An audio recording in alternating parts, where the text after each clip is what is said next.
All right. This is date time set for the decision on bond motion. Was there any additional information or argument from counsel? Yes, there is some additional information. Yes, sir. The court was kind enough to adjourn it so that we could get a copy of the discovery, and we did get a copy of the discovery. If the court recalls, at the last hearing, I said, we don't know what the cause of death is.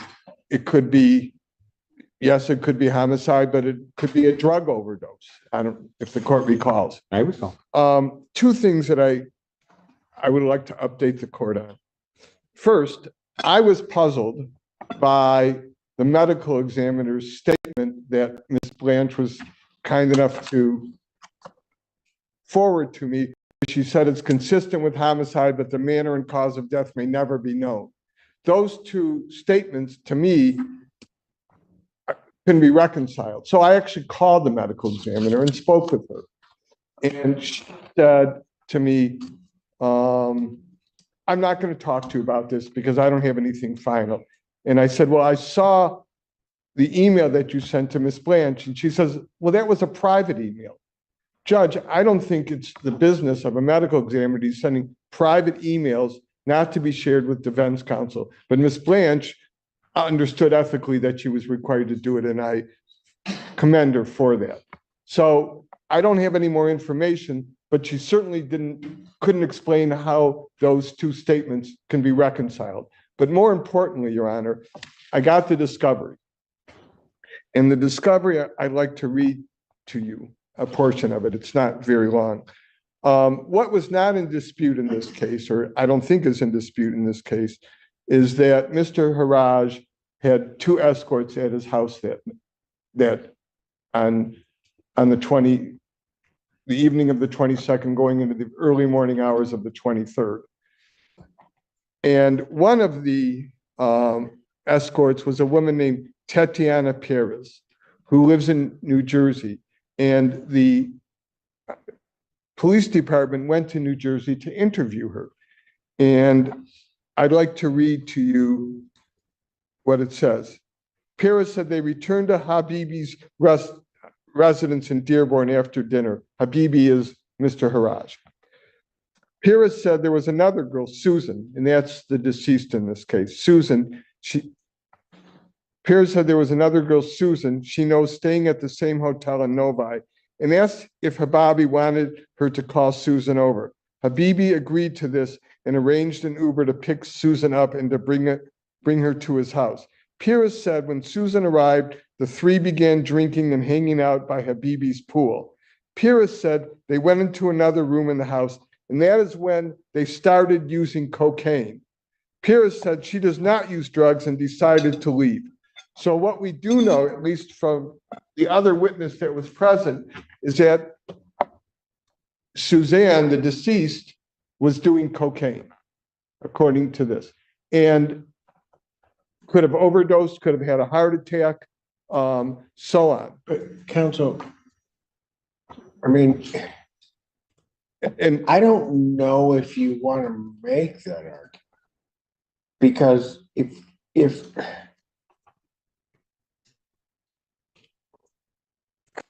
depending on who supplied the cocaine, but certainly it being at the location, if it's that drug overdose that then results in a death, you got a whole other problem. I recognize that, but the evidence in this case, the discovery, there is no evidence, and I mean, burden of proof is on the people or the prosecutor. There is no evidence that those drugs were supplied by Mr. Hajar. Nothing. There was a white powder found in a backpack belonging to, who I think belonged to Suzanne, although that's not quite clear, although the white powder did not test positive for cocaine. So I don't want to mislead the court. But the point that I'm trying to make, the burden of proof is on the government at every stage of the proceeding, although the burden of proof is lower at a. But counsel, I don't leave behind my just common sense. I mean, I'm not sure or wise in everything in the world, maybe somebody could tell me because I don't deal with escorts. So, I mean, I don't know if they bring their own cocaine. I would assume that that's not what happens. But Judge, in all due respect, I mean, we're making an assumption where a man is presumed innocent, isn't even charged with this crime. Counsel, this whole thing is full of assumptions. I mean, No, there's you're certainly- assuming it's a drug overdose. I don't know No, that. I'm not assuming it's a drug overdose, but what I am saying to the court is the court was extremely concerned based on the evidence that Mr. Hajar may have been the one that committed if it was a homicide at all, and we don't even know that he was responsible for the death. But there's no. No. Certainly, that becomes a question. But to say I was overly concerned about that, here's what I have, counsel. I have his phone at the scene where this body is. I'm not disputing that. I have this woman, along with another woman, as I'm to understand it, that goes into his house. Her phone, the deceased phone, is pinged to his location. And then it's time also to understand nothing else after that. So there is certainly a whole lot that can be made up in there or assumed to be. But I got somebody that's dead. The last place I had that person is his house. That's what I got. That's what you've got. I'm not disputing any of that, Your Honor. And that's why when I filed this motion, I didn't ask for a personal bond. I asked for a $100,000, 10% bond because the defendant has not been charged with a murder, but recognizing that there are circumstances which might lead one to believe, although he's presumed to be innocent, that somehow he was involved in a homicide. But there's no evidence at this stage that it was a homicide. All we know is that this woman was found in a field. We can put him in that location at that time, but he hasn't been charged with the murder. And I'm not saying, Judge, and I maybe I'm just not making myself clear, but I'm not saying that it shouldn't be some kind of a cash bond, although the presumption in Michigan is to give a personal bond. But a $2 million cash or surety bond where he has to pay a bail bonds person $200,000 that is not refundable. If the court believes that a $2 million bond is appropriate, which again, in all due respect, I don't think is appropriate, then it ought to be at least a 10% bond. There's a case that the court may be familiar with, and that is People versus Reginald Davis. And in that case, the defendant was charged. Okay, I can bring the court a copy of it. May I approach the bench? Well, this is a case where the defendant was actually charged with murder. And the judge allowed him to be released on bond. The Court of Appeals reversed it because the statute says that bond shall be denied where the proof is evident or the presumption great. It then went to the Michigan Supreme Court, and the Michigan Supreme Court remanded it back, saying that's inconsistent. Is that inconsistent with the court rule and with the Michigan Constitution that says may be denied? Ultimately, the Court of Appeals ruled that a defendant can be admitted to bond even where the proof is evident or the presumption great. And that's a case where he was actually charged with murder. The court does not say what the bond was in that case. But in our case, and the court said bond ought to be reasonable. That according to the court rule. So what I'm saying, Your Honor, is I'm not asking this court to release him on a personal bond.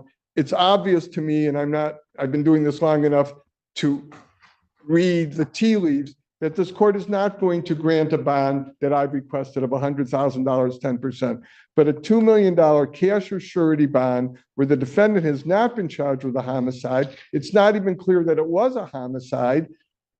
I just think that that bond is unreasonable. So if the court made it a 10% bond, at least they could post it and maybe get some of it back at some point.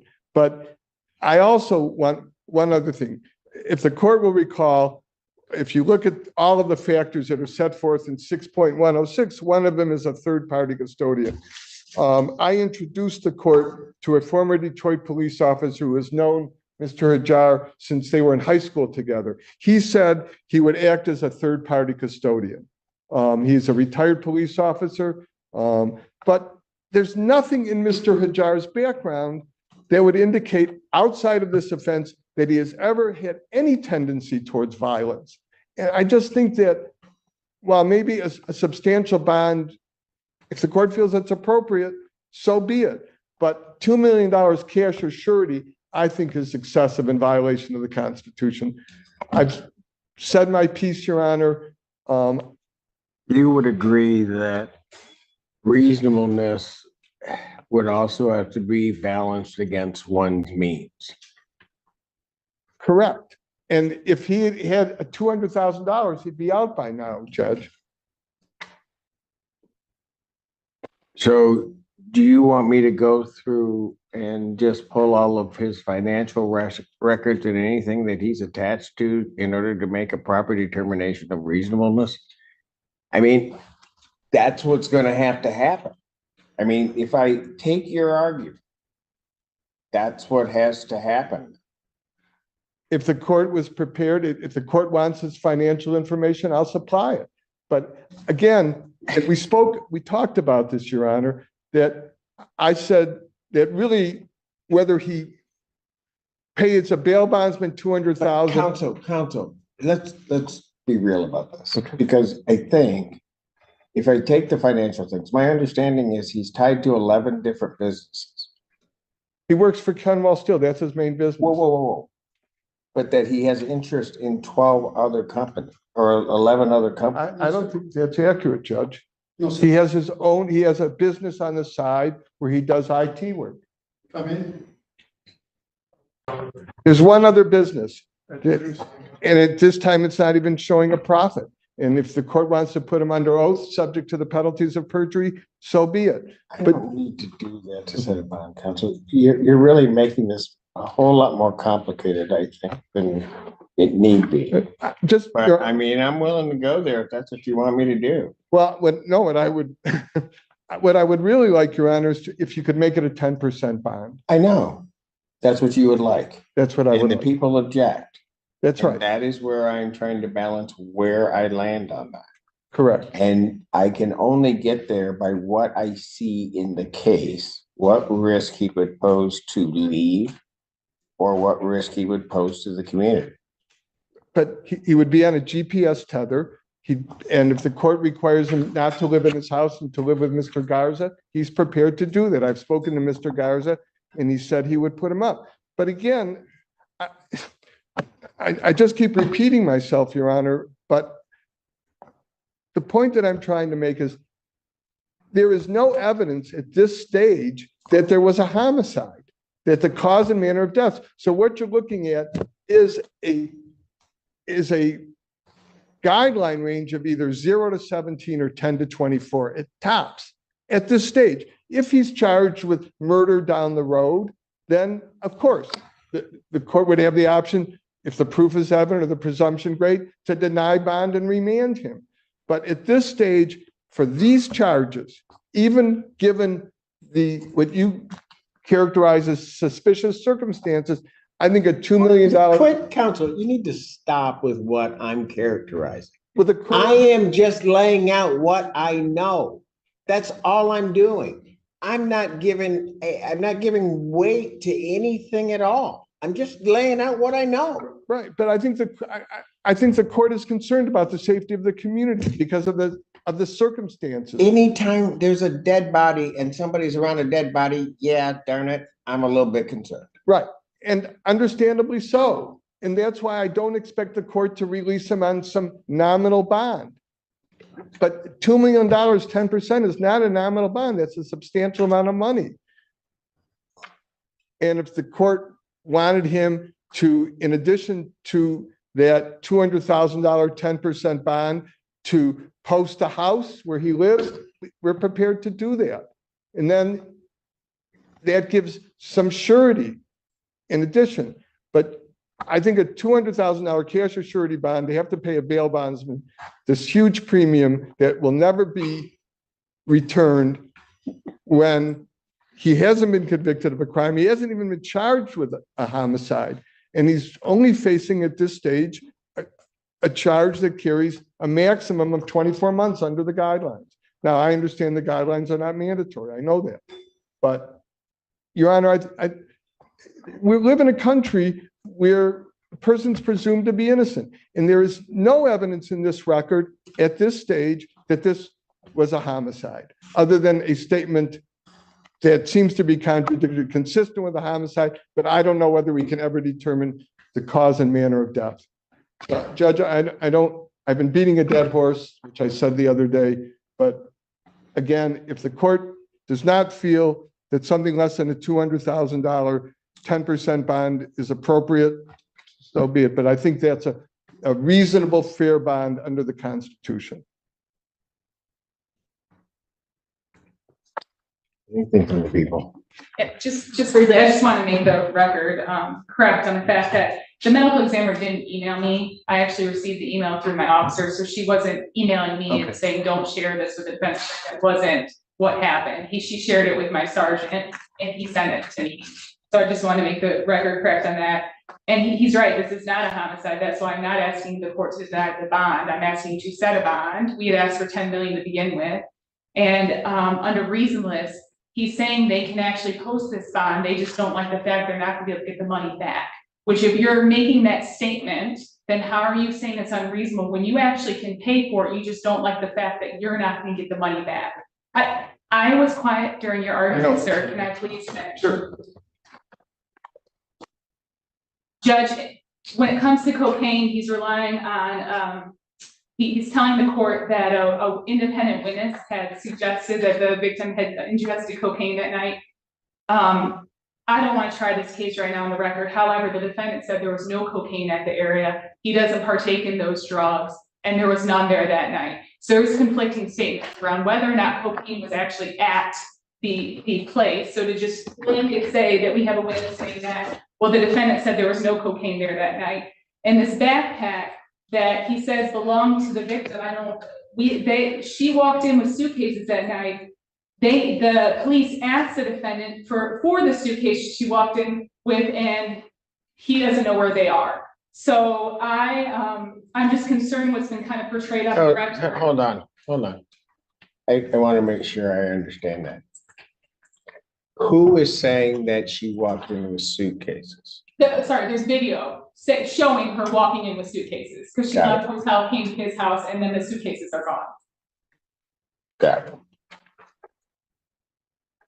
Judge, I don't believe the bond is unreasonable in these circumstances. I'm not asking you for the $2 million based on the fact that, this is a homicide right now. I'm asking based on the fact of defendant's misrepresentations to the police that night, the fact that we have a missing woman last seen going into his house, never coming out, and then his car going up to Northfield Township, and she's found dead in the place that his car was at.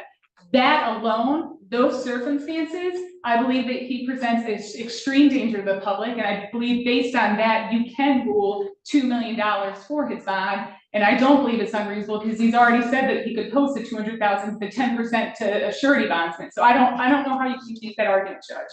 I can tell you exactly how I can make that argument, because a bail bondsman requires collateral for the rest of the money. So they'd have to post collateral of $2 million. They don't have that. That's the problem. If it was just the 200,000, it may not, they could raise it, although I think it's punishment to have to do a non-refundable 200,000, but the bail bondsman requires surety such as a house. And that's $2 million because the bail bonds person needs to protect himself. No one's ever argued that he was a risk of flight. And again, this is a man who's in his 50s and has never been in trouble other than a 12-year-old drunk driving. Counsel, what about the suitcases? What about his statement regarding the suitcases? You mean his statement about the cocaine? Okay. No, about the suitcases. I mean, so that's part of the problem here. Part of the problem here is that there's going to be all of these things coming out that are going to cut one way and or another. And so I was, at least for the purposes of this decision, satisfied to say there are certain misrepresentations to people that was contained in the people's motion. But now when I get down into the specifics of what those misrepresentations may be, that raises more concern for me. I mean, because counsel, the witness you're talking about, you went through a lot of things about it potentially being something involving drugs. Then we find out, and you quote a statement about the drugs, only to find out your client's denying that there was ever any drugs. Then it just gets worse. I mean, at least in terms of my analysis of what risk he poses, because now I have that woman walking in on video with suitcases. She leaves there, the suitcases aren't to be found. They ask for suitcases, he doesn't know where they are. There was one suitcase, it's not plural, but yes, the video And shows. where's the suitcase? Judge, I have not spoken about. No, but see, counsel, that's what I'm getting at. You want me to make an assessment regarding your client, the risk he poses. The more this stuff comes up, and when I ask the hard question, nobody wants to give me the answer. I'll do my best, Your Honor. It's not unusual, at least in my experience, that people make false exculpatory statements. I get it, And but they don't hide evidence. I mean, okay, that's the problem that I'm having now. Now, I come back today and there's this other added thing now that I think I can take into account in terms of the bond. I'm not saying that you can't take that into account. It's never been my argument that you can't take those things into account. My argument is, Judge, Counsel, $2 million tell me what I now do with now an indication that there is potential evidence that is missing, and a statement, I think, is at least an indication from people that your client is misleading authorities as to the location of that evidence. What do I do with that? I'd have to go back and look at the discovery because I don't want to misrepresent what the discovery. I don't recall exactly what he was questioned about the suitcase, but I know it came up in the interview. I just don't have it in front of me. But let's assume that he misled, just for argument's sake, he misled the police about that. I go back to my original point that the bond in this case, if all of that is true, then still, I think a $2 million cash or surety bond is excessive and unreasonable. No. All I'm asking for, Your Honor. So it might need to be more. If I come to the assessment that not only is he misleading authorities because he has the right not to say anything. Correct. That's one thing.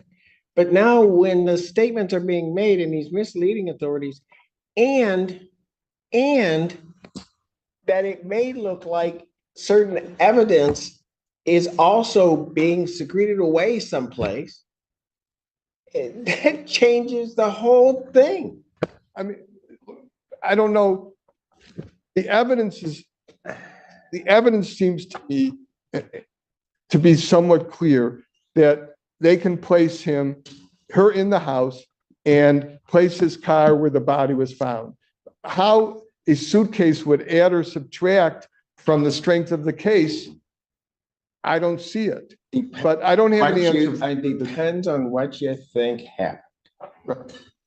Again, Your Honor. And then it would also depend, and it may not add or subtract anything from the case. But then you have to ask the question, if I have an individual that then is not, I don't know that defendants necessarily have to cooperate with authorities, but that is then not turning over evidence? There was a That, search, counsel, that puts you into a whole other place.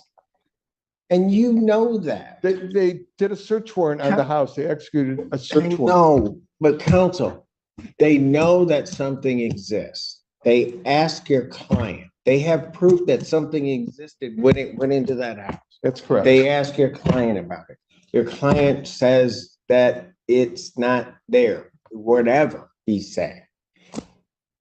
You know that that puts any argument that's being made from any court's perspective in terms of reasonableness of the bond, that puts it in a whole different light. Judge, I made my. That's what I'm saying. It's getting worse. Your Honor, I mean, again, I don't want to just keep repeating myself. I'm not asking for a nominal bond. $200,000 is a lot of money. A lot of money for someone that's not charged with a homicide and is presumed innocent under our Constitution. Again, I'm not even, $1 million would be a sizable bond for someone with as it sits today, where there's no evidence that it was a homicide, that they haven't found the cause of death to be a homicide or the manner of death to be a homicide. And it would seem to me that. but you have to factor into that. I also have somebody that it is also alleged as lying to authorities, who also is having evidence that they're not turning over to the police and or have secreted in some way and or destroyed. It doesn't go one way, counsel. And I'm not saying it does go one way. All I'm saying, Your Honor, is $200,000 is a substantial bond. If it's 10%, that's all I'm saying. I'm not asking the court to release him on a personal bond.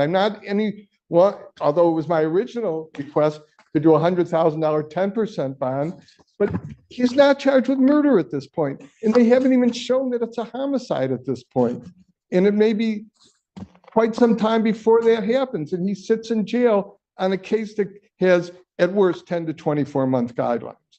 That's my argument, Judge. And I don't mean to keep repeating myself. I'm just asking that the court reduce it at this point to a 10% bond. Anything else in the people? No. Court's gonna stay in recess. Everybody can remain seated. Back on the record, case of the People versus Hajier. Counsel is present. The court has reviewed the Court of Appeals case and read over the Court of Appeals cases provided by the defense.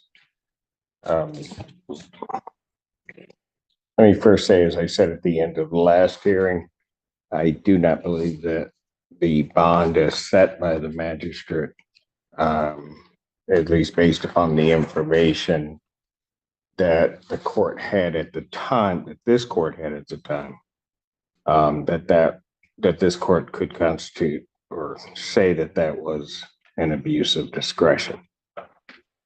What is notable in the defense's argument, and all of it certainly being legally correct, but then again, taking those arguments and applying them to particular factual circumstances, at least as the court would know them at this time, may be where there is some difference. Notable is the defense's statement that the $200,000 that may be required to pay a bondsman, that could be accomplished, but that then there is that the real crux of the issue is that should everything go forth through trial, through everything, where there would then be a release of that surety that the defendant does not get that back, or the monetary funds back. That is correct, but they're also not having to put up the entirety of the $2 million. But what's notable in that is that the $200,000 could be indeed posted. The more the facts are laid out before this court, the more the court has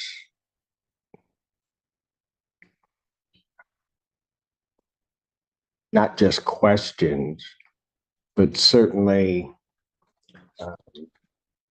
has concerns about safety to the public. I don't doubt that there are individuals at basically a full courtroom, the last hearing, that there would be individuals who would vouch and that the defendant could be released to.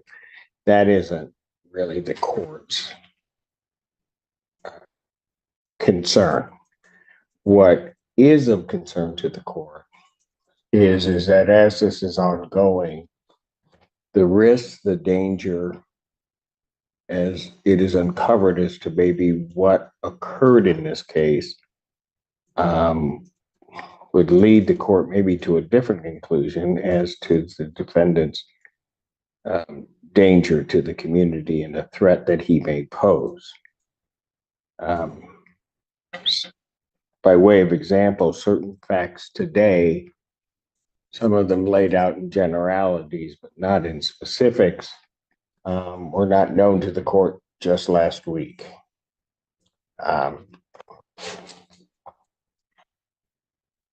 And they do give this court great pause. And I don't think it unreasonable for this court to take into account what may be statements made for the purpose of misleading an investigation and or the concealment or the destruction of potential evidence in the case. One of the reasons why I wanted is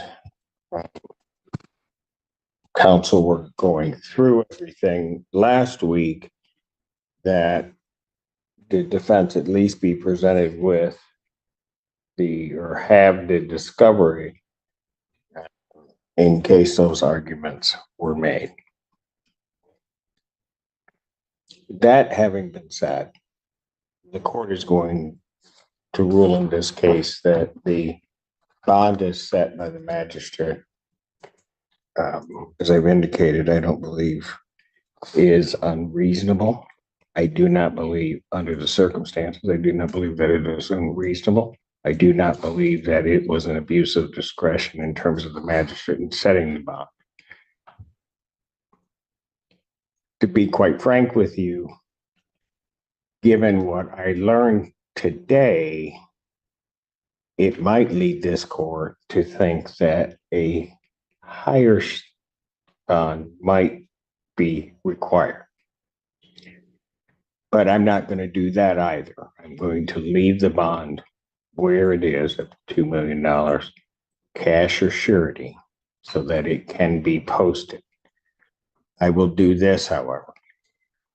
Should the defendant not be able to post that bond, I would give the defense an opportunity to produce to the court certain financials, which I think the court, certainly under the court rule and otherwise, can take into account in terms of his ability not necessarily to pay the $200,000 to the bondsman, because it's already been acknowledged by defense that they can do that.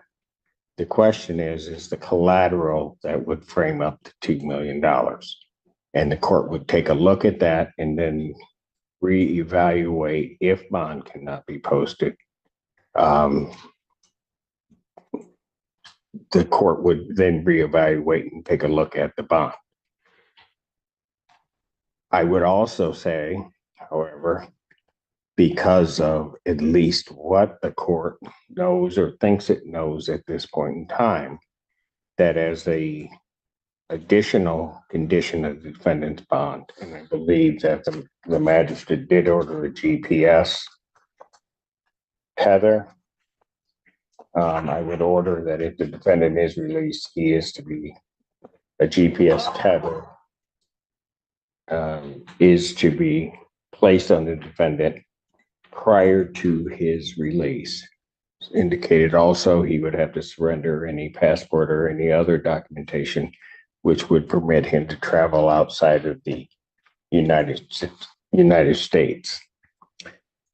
Additionally, as part of this court's order, given what I've seen here, that should there be enough evidence at some point, and this will be a condition of his bond, that if there be enough evidence that the people would file and charge the defendant with open murder, first or second degree murder, or any other type of homicide type of an offense, that the defendant bond as set would be canceled, and he would then have to surrender himself immediately to the Washtenaw County Jail if those charges were to come about. And that would, as indicated, be a condition of his bond in this case. That is the ruling of this court. Is there any questions regarding the court's ruling? I do have a question, Your Honor. Well, I have two questions. One is a comment, not a question. I had proposed to the court that in addition to if the court would impose a 10% bond, that in addition, we would post a house, which would be similar to what a bail bonds would require. I'm not sure how much equity there is in the house, that the court would consider that. And I think there's a relative that would also post a house in addition to his own. So I would ask that the court consider that. The second question I have, the next comment I have is the passport is already in the possession of law enforcement. It was in a safe that was taken at the time, and that is in the discovery that they have possession of his passport.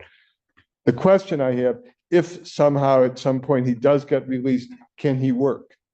I know he has to have a GPS tether, but I would like him to be, his employers, I gave a letter to the court last week, said they would take him back. But would he leave the state of Michigan? No, he would not leave the state of Michigan. Originally, a home confinement was ordered, so I don't know if that was now unreasonable deemed by the court, but that was originally, the home confinement was ordered on his bond. Without much else, I don't know that I'd order a home confinement. I would just order a GPS tether with location tracking at this point. Would the court consider if we can post two residences that equal, let's say? Counsel, I think I was very direct in my. Okay. That is. I'm going to shut up, Judge. If the bond as set cannot be posted, I'm giving the defense an opportunity to provide to the court financials that would lead the court in a different direction or to restructure his bond. Thank you. So with those conditions, defendant's motion is denied regarding a reduction or change in bond. I've given the opportunity for you to do other things and provide that to the court. I will look at it. I will diligently look at it. And if there's something that can be fashioned, I will do so. I appreciate it, Judge. All right. May I have a word with the client and my co-counsel regarding the next probable cause conference? Sure. Okay. The people will prepare their order for the court signature. Yes. You might, that microphone, you might want to hit that so that it's not picking up. They're very sensitive. So it needs to be green. It should be green if it's. And I appreciate the court's patience. It's been the longest bond hearing I've heard. Yes, and after 25 years sitting here, my longest one ever. Your Honor, we would ask the probable cause conference to be put over 1 week so that we can see whether he has the wherewithal to post a bond under this current conditions or whether we need to present financial information. So that would be, let me just make sure I have that date open. August 1st. Pardon? That would be August 1st. August. Can I just check my calendar, Judge? That looks good. Do you want to do it at 3 o'clock again? No, my PCCs, so here's what would happen. My PCCs are set in the morning. If you were to file something or wanted something heard, it gets switched to this 3 o'clock time. Okay, fair. So Okay, I set everything at 9. You will get a invite from the court, which puts you into one of the hour blocks throughout the day so that you're not here all day waiting. okay, and then You're if, set in the 9 o'clock block, because it's the in custody block, which currently he would be set in, is a 3-hour block, but. great. May I approach the bench with the prosecutor for a moment? Record should reflect we had a brief bench conference in this case. Probable cause conference in this matter will be set August 1st, 2024, 9 a.m. I'm sorry, Judge. I didn't hear, I was. It's August 1st, 9 a.m. for PCC. Bond will continue in its dollar amount with terms as stated on the record.